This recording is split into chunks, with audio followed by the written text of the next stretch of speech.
জনের মানে বন্দি করা হয়েছে। তখন আপনারা ব্রিফ দেবেন কেউ একজন জুয়েল ভাই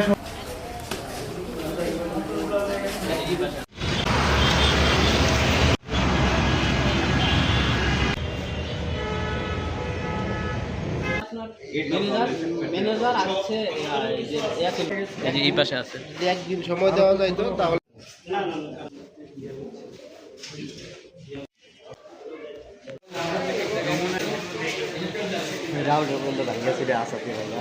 ফ্যাক্টরিটা আমরা 50টা ফ্যামিলি পুরা এখন পথে বয়ে গেছি গা।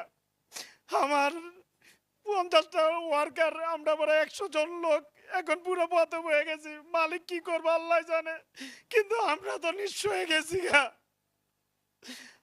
আমি প্রশাসনের কাছে একটু আবেদন, আমাদের দেখে একটু চাক, আমরা গরিব মানুষ, আমরা যেন কর্ম করে খাইতে পারি, আমরা যেন কিছু করে খাইতে পারি।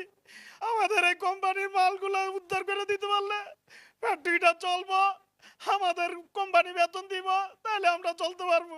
আমরা খুব অসহায়, প্রশাসনের কাছে আমরা নিরুত আবেদন করি আমাদের এই মালগুলারে উদ্ধার করে দেওয়ার জন্য। এসে উনারে দিকে আইতেছে যে লোক এদিকে আপনি আত্মীয় নাকি কি লাগে কেন আইসেন এইটাই পরে তো এই রুমের ভিতরে ম্যানেজার আছিল, উনি আসছিল, আর ধরে আমরা বান্ধে আছি, বান্ধে দেখলাম পিস্তল আছে, আবার চাকু আছে, তারপর কোনো কথাই নেই। এই রুমের ভিতরে আমরা সবাই একজন একজন করে রাখছি, এমনি চোখ বেঁধে আছে, মুখ বেঁধে আছে, পরে তো আর কই যাচ্ছে না, অনেকক্ষণ পরে খুলছি। ওরাই মনে একটার আগে দেয়া ওরাই গেছে গা, বাদে পরে দরজা অনি করে দরজা মারা কেউ লুক নাই, পরে আমরা বাড়ি এসে আস্তে আস্তে দরজা ভাঙিয়া এই দরজা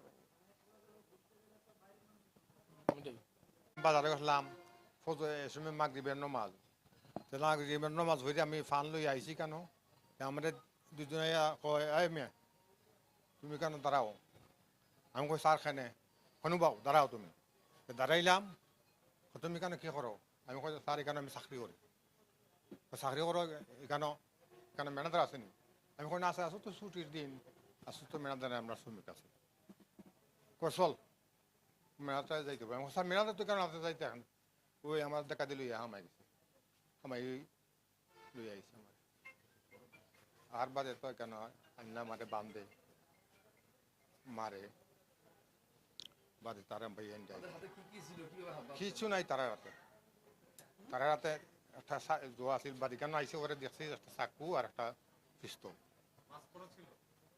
জি মাছ ছড়া ছিল, মাছ ছড়া এটার মধ্যে ছিলাম। তো আমি কাজ করতেছিলাম, চালান করতেছিলাম, চালান করার পরে চালান এক পর্যায়ে দেখি যে আমার সিকিউরিটি গার্ড আর হচ্ছে কি তিন চারজন লোক ভিতরে চলে আসে।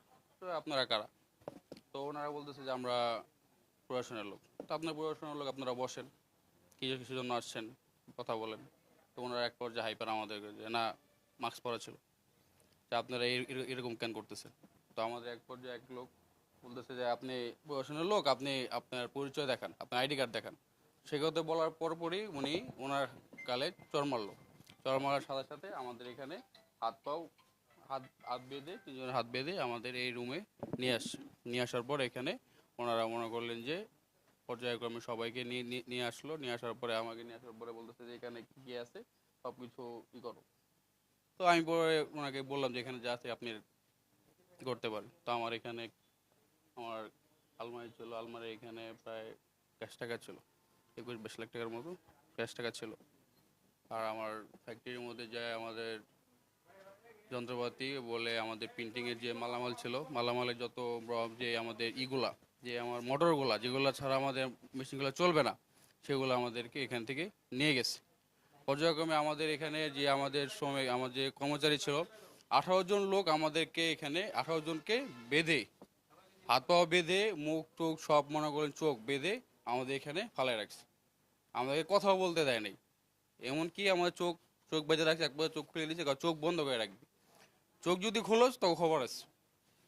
আমাদেরকে মানে গায়ে হাত মানে ছুরি দিয়ে, আমার সাথে অস্ত্র ছিল, আর আপনার রড ছিল, রড দিয়ে একজনকে প্রচুর মারছে, লোক ছিল প্রচুর মারছে। মারার পরে সবাই মনে করলেন যে যখন আসে, আর আমাদের এখানে গাড়ি টাড়ি যা আছে, গাড়ি ব্যাটারি ম্যাটারি সব যা আছে সব কিছুই নিয়ে গেছে।